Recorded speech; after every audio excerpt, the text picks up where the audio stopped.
vessel, blue skies. We just lost our engine. Climb your rate cord now. And the anchor is stuck. Where did you put those filters? I gotta get out this sailboat that just lost its engine.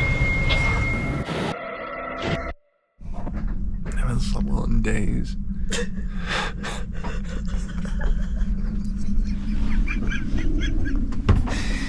I'm running on E. We're now on day 5 of our 10-day trip from St. Pete down around the Keys and up the east coast of Florida. Considering this is our first ever time even leaving the dock in our new sailboat, stoke levels and stress levels are high. It feels like every day we break something new and get ourselves into some sort of shenanigan, from doing accidental donuts 70 miles offshore to getting hit by another boat in the middle of the night at anchor. That was terrifying. Every day has brought a new challenge, but also a ton of learning. And we're just happy to have Captain Blaine here with us to make sure we don't get ourselves in too much trouble on this first voyage. In last episode, we hung out in the dry Tortugas, fixed our crusty dinghy engine, and learned how to anchor, and how not to anchor, resulting in us leaving Key West at midnight and trying to find a safe place to catch a couple hours of sleep. Hence the delusional sleep deprivation at the beginning of this video.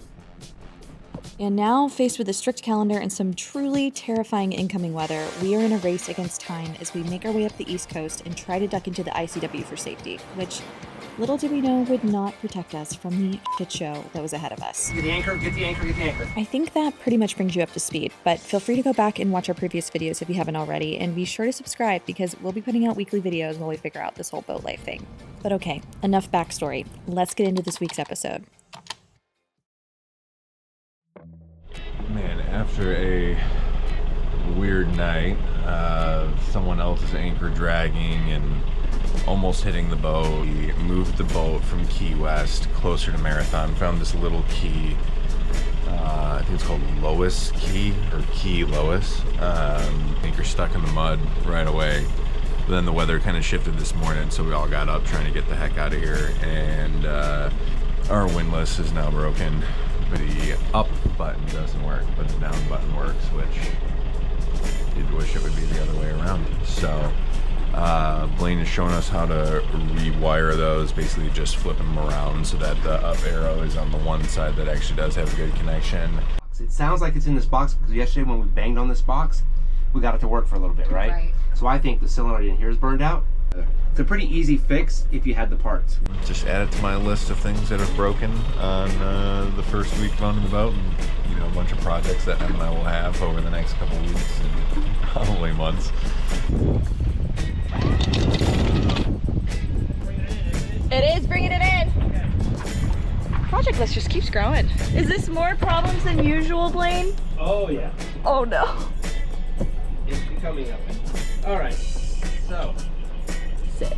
They call me and they say, teach us how to sail the boat. Sure. Bring your tools. Yeah, thank God. Fix our entire boat, Blaine.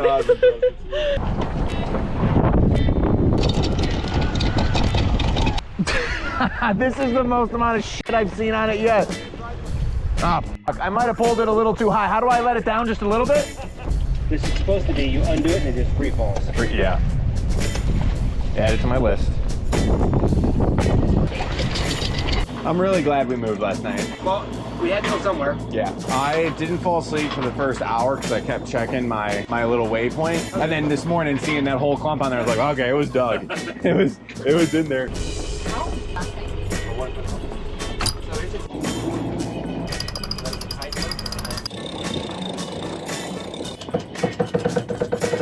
Alright, you guys mind if we turn this noisemaker off? Hell yes. We're sailing, baby.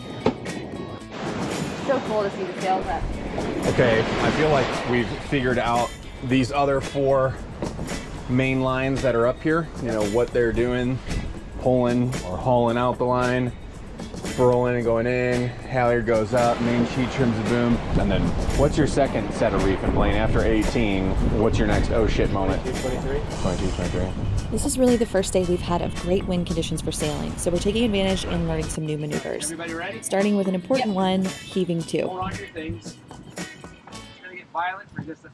And all I'm gonna do is act like I'm tacking, and then I'm not going to. Here we go. Going up. Which, for all our non-sailing friends, this basically stops the boat, using the wind and the sails against each other to pin us in one place. Back wind. Turn my helm back the way I was. There we go. You're now hove to. Holy fuck. That thing stopped on a dime. You can start taking it now. Soon as when we get up there. I like that. Make minor adjustments. Go hard. Push it back in it. Come on.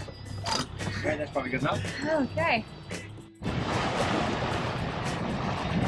We are all heavily sleep deprived, but just so stoked to be on the water, sailing, learning, and making our way north. But with a pretty nasty storm system making its way down the East Coast, we're prepping ourselves for another long day. Yeah, this is enjoyable. I like this. It's been a while since we've gotten fuel, so we're making a quick stop in Mathon to top off our tanks and grab a well-earned sweet treat, as per Blaine's good luck tradition. Woo! Great job! You crushed that. We're definitely gonna keep this tradition up after you're gone. Cheers. Yeah. Cheers.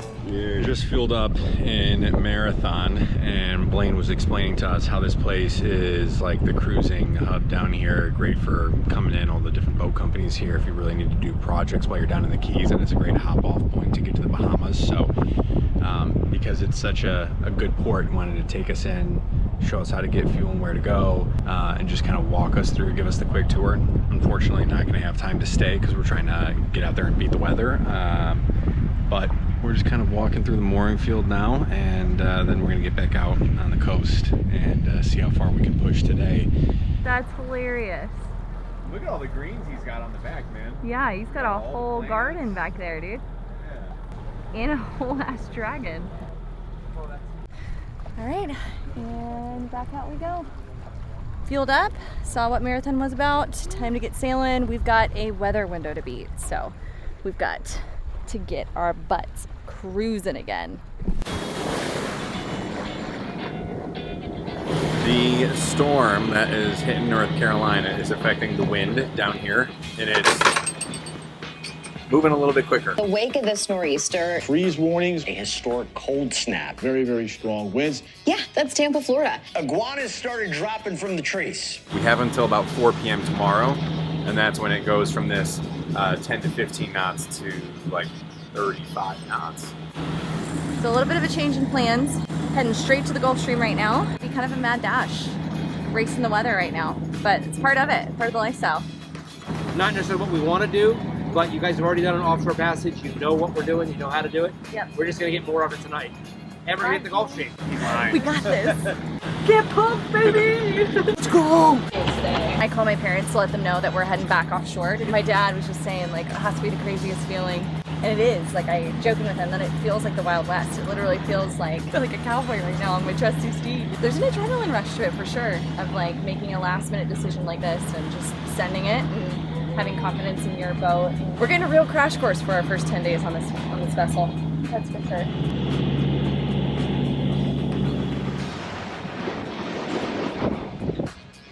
As we got our boat ready for another overnight passage offshore, I can't help but notice how far we've come in the last 5 days. I mean, we were scared to even turn the engine on day one, and now we're trimming our sails without much direction and operating like a real team.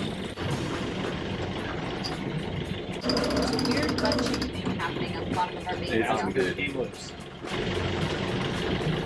Small waves mean what? Small crashing. Light wind. Light wind. They want big wind, small wave. I don't think that exists.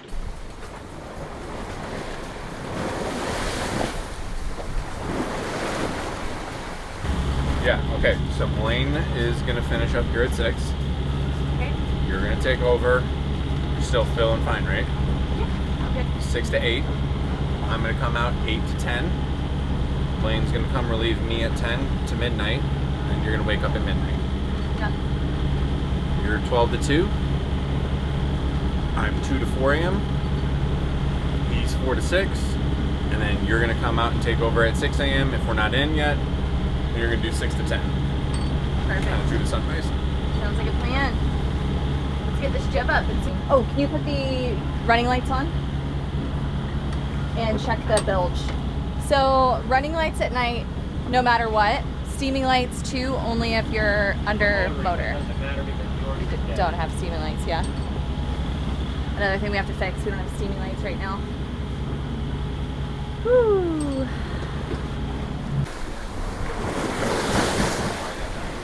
Alright. Try to get some sleep. I don't know about sleep, but I'm at least gonna like lay down. Alright, Nick just went down to try to get some rest. It's the beginning of the first shift of night watch. Woo, we're getting some big waves. He's feeling a little bit of seasickness right now, so hopefully that clears up. No idea how I didn't get seasick under there cooking with the heat and the grease. Beautiful sunset tonight. We've got jib up and the main up. Yeah, I don't know how long we'll actually be able to do the whole sailing piece. I think we're going to be doing a lot of motoring tonight, unfortunately. Crazy thing is our depth right now is the deepest I've seen it. We're at 270 feet, and Blaine said we will probably get into the 500s here soon. Once we hit that Gulf Stream, the way that Blaine described it is you're on a highway, but the highway is also moving.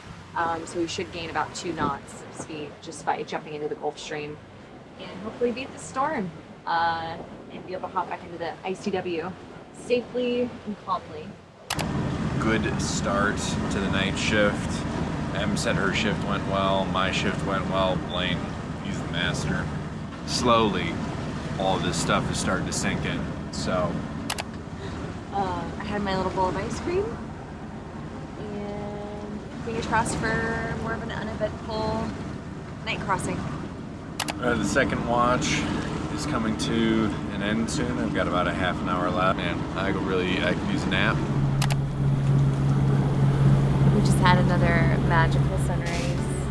There's just something about being on the water and the entire sky around you just turning these different colors as the sun is coming up. I'm just feeling like so grateful this morning. Just had a lot of really cool conversations with Blaine and Nick on this passage of what it means to really do something different and chase a dream and I don't know, get out of the rat race. After you live a lifestyle like this where you've been on the water or done van life or traveled in some way, there's something different than the normal 9 to 5. Yeah, you just can't go back after you've had an experience like this. I know that probably comes from kind of a privileged perspective. We have the health right now and the limited funds, but funds to do that, and the time and the freedom.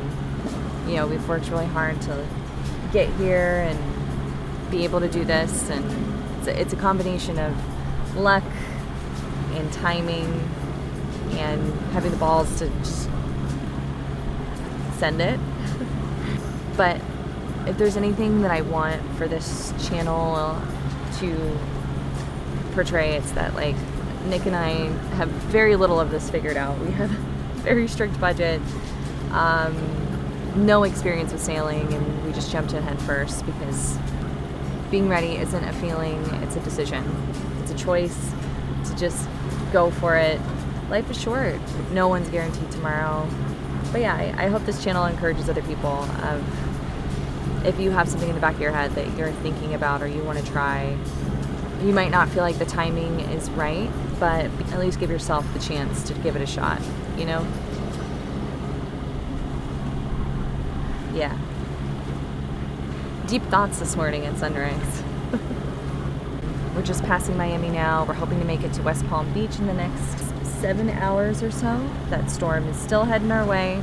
It brought the Carolinas ice and crazy weather, and it is about to turn our wind on its head, 180 degrees, and get a little gnarly. So yeah, very glad that we booked it. We made the biggest push last night. Now it's kind of coasting in until we get to West Palm Beach and can pop into the ICW. Want your coffee? Yes, please. I could definitely use a coffee.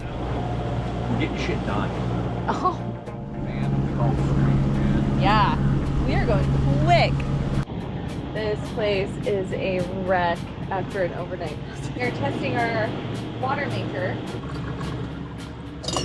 All right, first sip. Man, no salt in that. No. No? Tastes Just good? the opposite.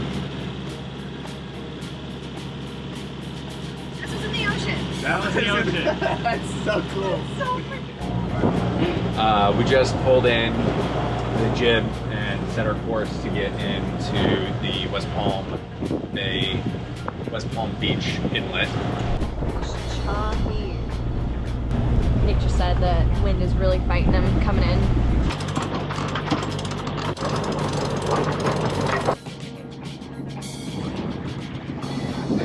That is so wild watching that go under that bridge.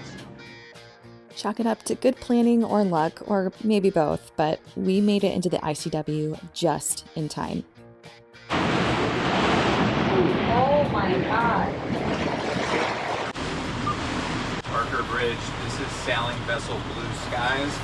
We are northbound, standing by for your next bridge opening.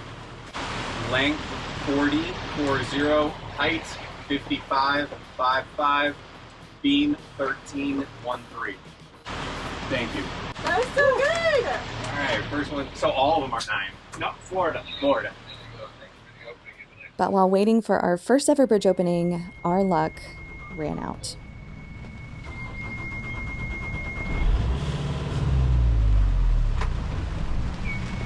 Get the anchor, get the anchor, get the anchor.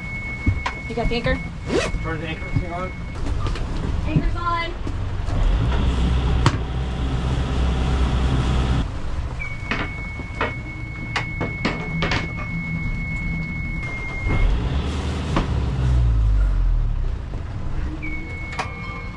Drop it. Find me one of those filters. Find me a ray cord. Parker Bridge and all vessels near Parker Bridge. This is sailing vessel Blue Skies. We just lost our engine. I need to change a filter. We're putting our anchor down right now. We'll be fixed in about 5 minutes. Find me a ray cord. On the bridge, I didn't hear all that because I had my head out the window. On the bridge, And the anchor is stuck. all requesting vessels, please remain outside the signals until the bridge is fully raised. Where did you put those filters? Ray cords. In your room, underneath on the floor. Underneath the floor. They're not in there. Emily, can you give me more anchor? More anchor? Gotcha. They're not in here. Yeah, that'd be great if you don't mind. I gotta get out this sailboat that just lost its engine. Sorry, guys. Big copy. Come find these filters. Where the hell did the filters go? Got 'em. Ray cord, here you go. I got the filters, Blaine! Got him!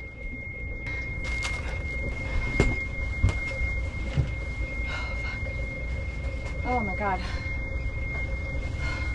Just wanted to. 10 feet. Yeah, I understand. I want to be careful.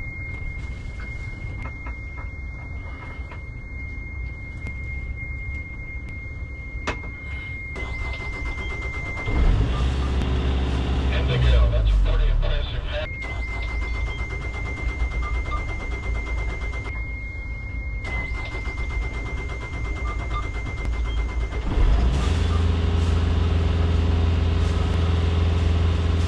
You don't have an up arrow. We can't get the thing up. Holy shit. Parker Bridge, this is Blue Sky. Sorry for that emergency. We now have an engine. We'll wait for your next open. We'll see it. So, kids, that's how that works. Those ray corders have to be, as you know now, immediately accessible, right? Where were they at? Were they in that same? They were right across from it. The oil was in that one, right, the first thing. So, Holy shit. debrief. Good work for the limited skill we have for understanding anchor has to go down. I have to get the anchor chain. You did a great job going back and forth between the two of ours. We both had really important needs. You got right between them. Yeah, I think this fucking pisses me off. I went to drop it, only 5 feet went out. It was and then exactly that happened. it got stuck. So, Yep. so now we have to rewire the windlass.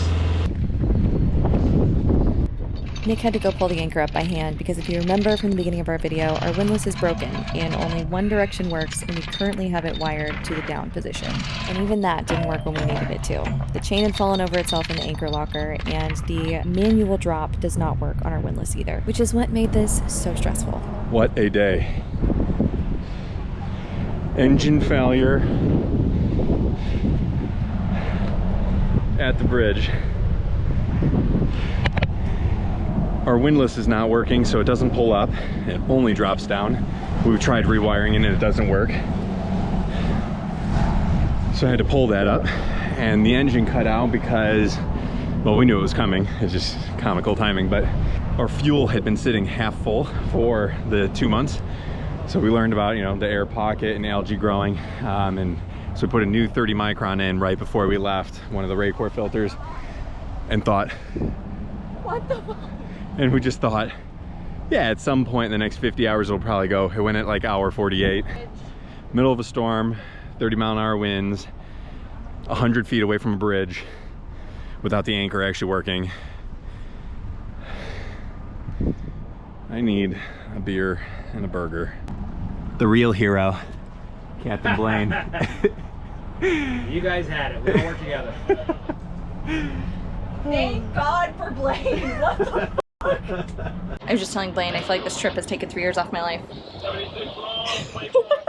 Kidding. I'm seeing the But wrinkles. also not. I'm seeing the wrinkles. All the wrinkles are incoming. I just aged 10 years. It's not supposed to look like that.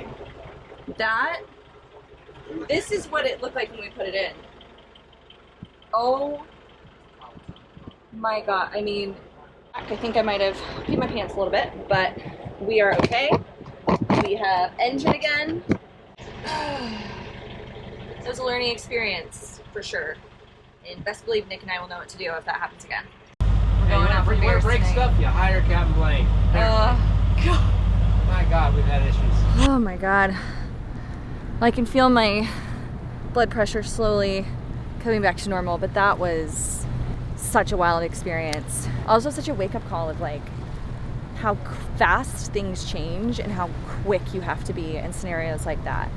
It was probably worst case scenario for the engine to die in the location we were at, with rock jetties on either side, the bridge opening, 30 boats going by us, we have a storm coming through. First of all, it's Murphy's Law, right? If the engine's gonna die, it's gonna be in the worst place possible. So it's a bit of a wake-up call of like, this lifestyle is not just pretty beaches and sailing and blue skies. It's shit can hit the fan really, really, really fast. And if you don't at least have an idea of steps that need to be taken in certain scenarios, it could end really badly. Like that could have ended with our boat on the rocks. Now we're back to like blue skies. It's kind of insane. It's just wild how fast things can change one way or the other. Fingers crossed that that is the last major issue that we run into, but I have a feeling it won't be, because we've had something every day go wrong and we're learning from it, but it seems to be the theme of this trip. Definitely go in and get Blaine a beer, because man, I'll tell you what, we are making him work hard on this trip. We have hot water that is powered by our engine, so while we are getting to our anchoring spot, I came down to shower. What is life right now? We almost just crashed on the jetty and now I'm showering in the front of my boat, watching palm trees and mansions go by. I don't understand what life is right now. Well, I'm pretty sure we just experienced the entire spectrum of emotion in the last 24 hours. But I think that's what makes this lifestyle so rewarding. As one of our commenters said last week, a day as a cruiser is 90 seconds of truly terrifying oh shit and 23 hours, 58 and a half minutes of bewildering beauty. A mix of gritting one's teeth and pooping of one's pants. And if that doesn't make you want to buy a boat, I don't know what will. What are we drinking tonight? Something cold? I don't know. If a beer or like an old-fashioned sounds better. Because let's be honest, the best stories usually start with an oh shit moment and end with a cold beer. And nobody died. Nobody died and the boat survived. Live to see another day. There we Cheers, go. guys. I'll say this. This lifestyle can test you in every way, but with the right person beside you, it's always worth it. We survived another day. Oh my God, yeah, thank God we're not out there. On the next episode, we make our way up the ICW, finding shelter from the incoming winds in Stuart, Florida, where we'll be spending our last 2 days with Blaine practicing more sailing techniques and docking. And go, go, go, go, go, go, go, go, go, go, go, go, go, go. But it's not all smooth sailing. Oh, we got a problem. Yeah. We got a problem. And unfortunately, we find a massive issue, one that just might put our sailing journey on an indefinite pause. It was like a joke that we had broken something every day for the first 10 days of owning it, but at least they were like little things. Now we're getting into the 5-figure repairs for something that I don't understand, and this just shouldn't happen 10 days in. I mean, at this point, we're going to be out of money before we even start. You know, spirits are pretty low. Thanks for watching, friends. Your support means the world to us.